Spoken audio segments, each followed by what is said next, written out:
We have the release, and the announcement, which there was a lot of speculation about, is now that you can lease. You can lease a Model S Tesla sedan. And this is a way, Elon Musk was just telling me a few moments ago, a way for him to be able to bring the electric car to the average American consumer. So here's some of the details that I have right now. He's partnering with Wells Fargo and U.S. Bank to create financing options for American consumers. They can put down 10% down on financing. He says that more than covers the U.S. federal and state tax credits ranging from $7,500 to $15,000. He also says, and this is what's unique, this would, by the way, essentially bring down a monthly So can you payment. use the government's money? The government's giving you money in effect, and use that as your down payment, so it becomes no money down? As your down payment on a Model S sedan.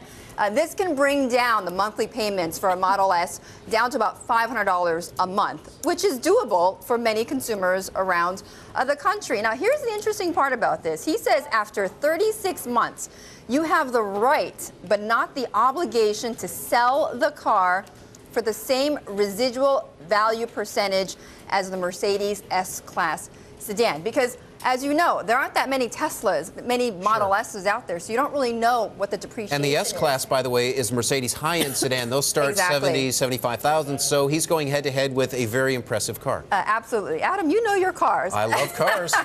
And so does Matt, I know as well, and all of us, really. So what he's trying to say is that, look, he wants to put a guarantee behind for consumers who are going to lease, that they have the right, but they don't have the obligation to sell this Model S. He wants to give them as much flexibility, basically, in leasing or buying these cars. And again, as I was emailing with Elon before this announcement, and what he was saying is, look, this is putting my money where my mouth is, and this is being able to bring this car out to everybody around the country. And as you know, just a few days ago, they canceled the development of their lower-end priced Model S. And he received some criticism that, hey, if you're going to take away the lower-priced model, how are average consumers going to buy this car? And this makes up for that, in effect, by making the car affordable. Exactly. So you're going to talk to Elon at 6 p.m. 6:30. 6:30 Eastern Time, 3:30 out on the West Coast. What are some of your sort of big questions for? Can you give us a little bit of preview of what you guys are going to talk about? Well, I mean, certainly we're going to talk a bit more about how this is going to work, how he came up with it. We're also going to talk a little bit about how this whole announcement came about. As you know, he tweeted this out. I know there was such a build-up. Exactly. Why wait? Yesterday they had the stock hit an all-time high because the company had issued a press release saying that they were finally profitable for the first quarter. So why save this announcement until that? We're also going to talk to him just about other options for the Model X, for instance, that's coming out next year. Matt, I know you know a lot about that. Other products that are coming online for Tesla. I mean, I think it's interesting. I was waiting for something like really exciting, which. But wait, $500 for a Tesla sedan? That's with no money down because you use the government's down payment? I can do the same thing for a Porsche Cayenne. Yeah, but it's not electric. I'm looking here at other.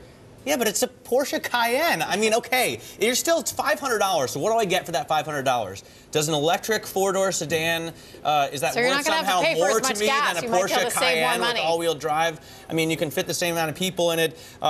But it's electric. I mean, what it does is better for the environment, right? One thing it does is sort of allay concerns that you won't be able to resell the car for enough. Because whenever I'm buying, for example, I wanted to buy a Tahoe hybrid, and I thought to myself, what if they come up with new battery technology quickly? Then I won't be able to sell the Tahoe hybrid for as much as I would have been. So one of my main concerns is resale value going forward. This allays those resale value concerns, but.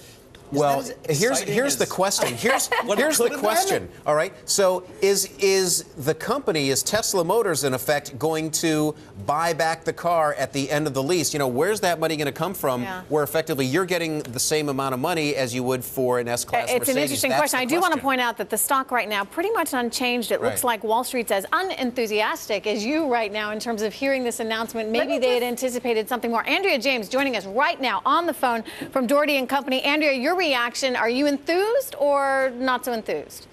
I think it's pretty exciting because it expands the total addressable market considerably.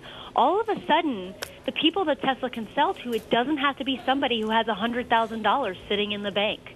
It's somebody who can just try it out. So this really expands the consumer base for Tesla. It absolutely does. Well, I just want to read for you part of what Elon emailed me earlier about why he's so excited about this. And look, this is obviously coming from someone who is trying to sell his cars, but he's saying that an example, a parallel example he's giving is Solar City. He said that when the third company that he manages, he said when they went from a purchase to a financing approach at Solar City, the response from customers was huge, and sales increased by a factor of 10, even though it was the same physical product. Now, he says that he doesn't expect the same huge result for Tesla, but he wants to see something along those lines. That's why he's going with the financing option. What is this going to mean, Andrea, in terms of its ability, the company's ability to expand to a greater customer base? You know, we've always said that for Tesla to be successful, they would have to do about, this year about 20,000 cars. And that's probably about 1% of the total addressable market. So they would need to capture about 1% of the luxury vehicle market share.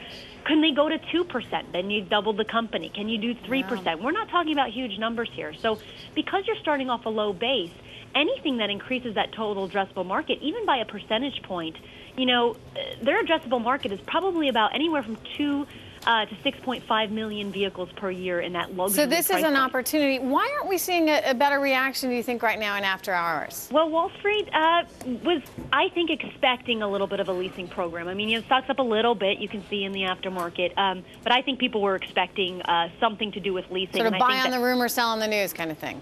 There you go. I mean, the last 2 days, the stock's had a nice run. Yeah, that or an the incredible run, right? Network. It's already hit her price target, which is $45. She has a buy rating on the stock, so it's had an amazing run. Andrea, I'm curious, might the street be concerned about the fact that potentially the company would be buying back cars off lease after 3 years, and is that an issue?